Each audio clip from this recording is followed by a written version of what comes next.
Здравейте отново, аз съм шеф Иванов. Абе, какво здравейте, бе? Няма здравейте. Здравей отново.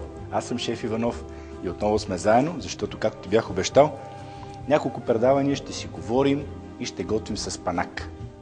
Ето го спанака, малко или много, вече е готов да бъде изготвен. В тази рецепта има още кашкавал, крема сирене, няколко яйца, брашно, масло. Какво обаче ще се случи от всичките тези продукти, ще видиш след малко. Първо, спанакът трябва да се сготви леко. За целта взимаш маслото и го сготвяш. Ето, че е време да сготвим този хубав спанак. Първо, задушаваш спанака с малко масло, след това ще го оставиш малко да се охлади и ще смесим другите съставки.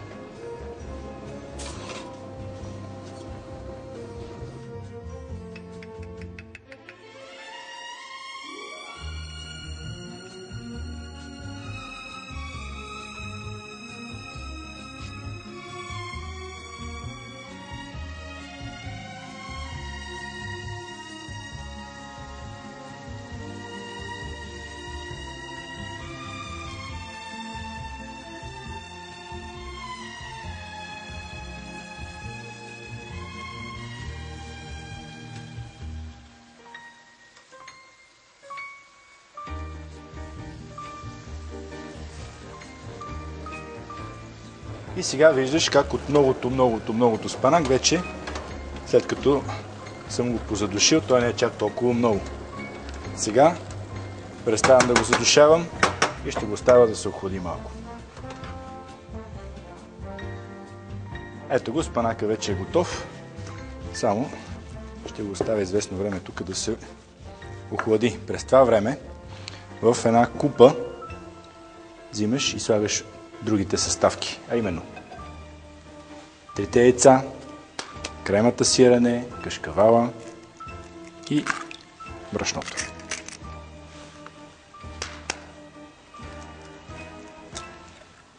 Разбиваш яйцата.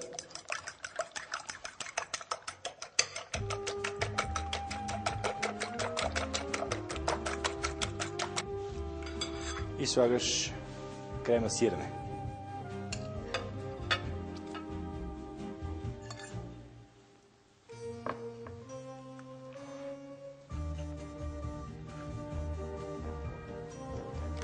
След кремата сирене настъргваш кашкавал.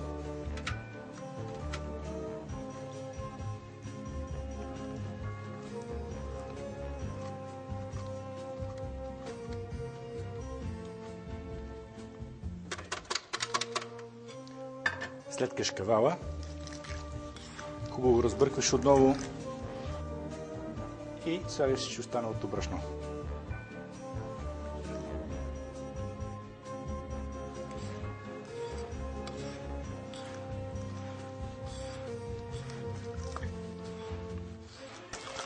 Така, сега да видим какво се случи с спанака. Вече е задушен, само че има много водичка тук, която общо взето не ни трябва. Затова изваждам, ще го оставя още малко да изтине, ще го нарежа на 2 на 3 и след това го слагам при другите съставки.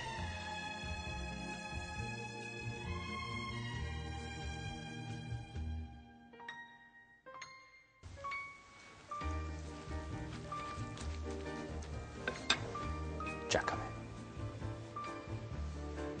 Докато пиеш един чай или докато пиеш едно кафе, спанака вече е изтинал. Или поне не е горещ като одеве. Затова може да бъде вече нападнат.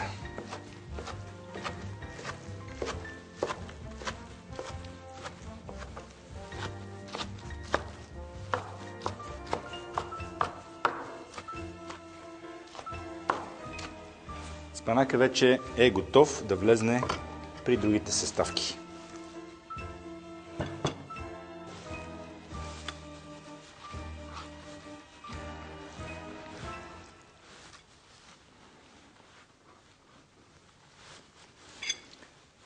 След което хубаво разбъркваш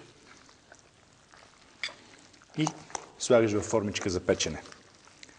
Фурната е загрята на 170 градуса. Слагаш вътре и печеш поне едно 40 минути.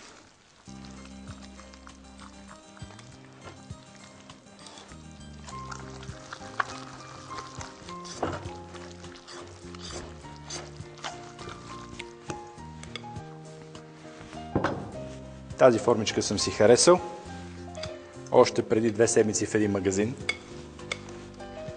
И сега смятам, че ще свърши идеална работа за този спанак. Прелест!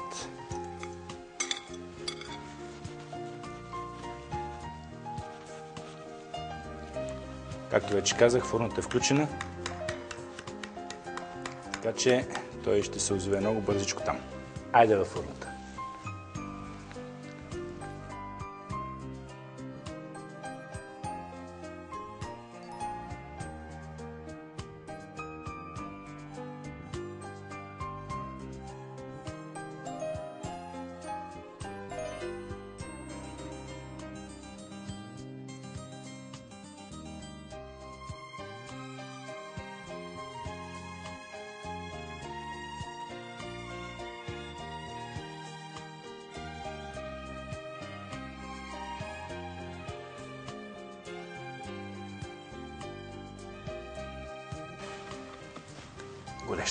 Горещо, но вече се е изпекло страхотно и е готово за папкане.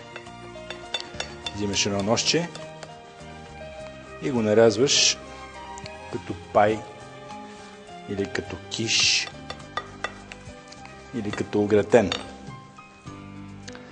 След като го нарежеш, взимаш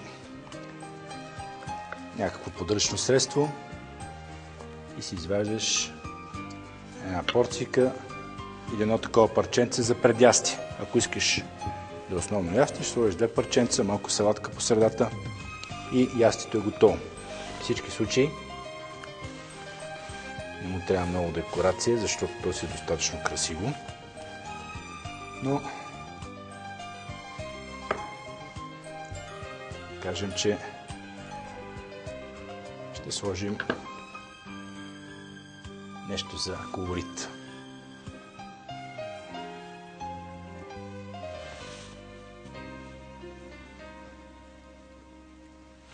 Така, още една хубава рецепта с спанак, в която има и малко кашкавал, малко крема сирене, няколко яйчица, брашно за спойка, печене във фурната около 30-35 минути на 170 градуса и готова работата. Опитай, страхотно е!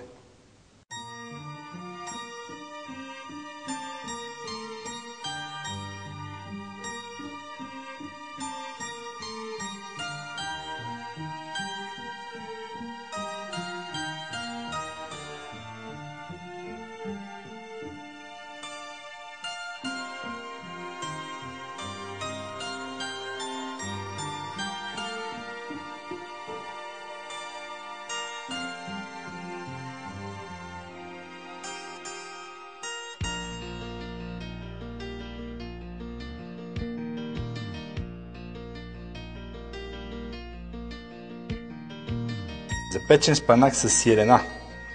Необходими продукти: 3 броя яйца, спанак 700 грама, кашкавал 150, сирене крема 180-190 грама или пакетче и половина, масло 40 грама, брашно 60, сол и пипер на вкус.